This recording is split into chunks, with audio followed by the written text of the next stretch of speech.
when there was nobody, when they couldn't get any information, when they were cut off. Jack Schneerman is the city manager of Long Beach, Long Island, where he says that all cell phone towers went down during Sandy. He described the experience at a recent FCC hearing that looked at how the cell networks performed during the storm. There was one woman particularly who passed away of natural causes, an elderly woman, and her daughter had to walk literally a mile and a half from her home to police headquarters just to say, listen, my mom has passed, and I thought I should tell somebody.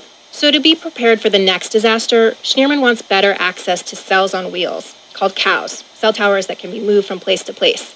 He wants backup power at cell towers, and better access to the cell providers themselves. He said he didn't even know who to call about the city's problems. The city's IT department flagged a Verizon tech off the street to help us find out who in Verizon could help. We needed to get somebody to come and help us. Here's the thing. Cell providers aren't regulated like, say, the power companies. Remember all those reports about how many customers were without electricity during the storm? Cell providers aren't required to give updates about the status of their networks. We guess that there about 25% of the cell network went down in the metro area and surrounding areas, but we don't have official reporting numbers on it. Susan Crawford is a professor at Cardozo Law School who just wrote a book critical of the telecom industry. She says the backstory here is that we used to have a single bell monopoly. In return for access to public infrastructure, the phone company provided a safe, secure network and agreed to government oversight. When new players like cable and wireless came along, we assumed that cable would compete with phone would compete with wireless, and that therefore we didn't need to have this whole superstructure of regulation placed on these essential wires. It turns out that we were wrong. Crawford argues that competition hasn't assured reliable service, and these problems are now magnified because a third of people only have cell phones and no landlines, including Crawford. I'm speaking to you on a cell phone because I don't have a landline at home. One commonly proposed solution is to mandate that cell towers have some form of backup power, like generators.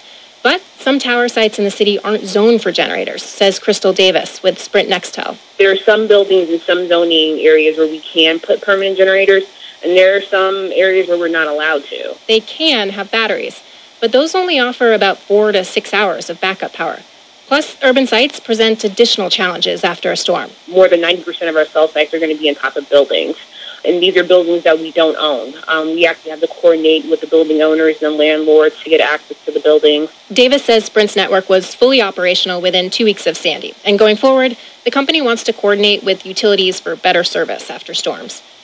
AT&T, Verizon Wireless, and T-Mobile all declined interviews for this story. CTIA, a trade group for the wireless providers, resent a statement from the initial days after the storm, which said, in part, quote, "Where commercial power is lost for 4 to 8 days rather than hours, a mandated 8-hour backup power rule would not have been a panacea," end quote.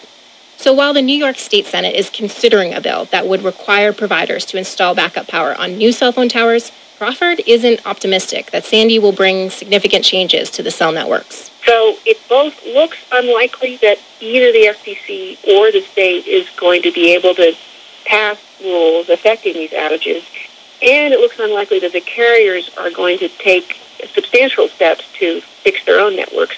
After Hurricane Katrina, there were similar requests for new regulation and more backup power, but nothing significant changed then either.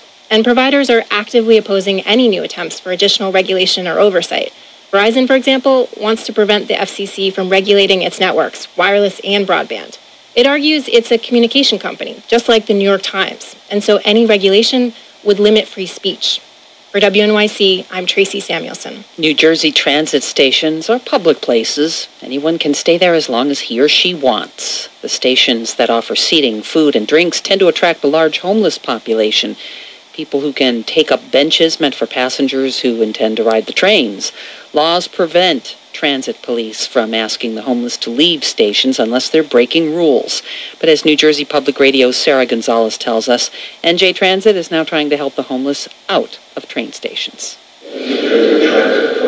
On any given night, dozens of homeless men and women take up the benches at Newark Penn Station. From this row to the wall, all of them is homeless.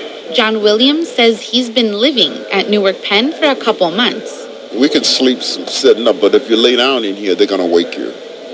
And they're cruel. You know, they're mean. They take the stick and stick you with it.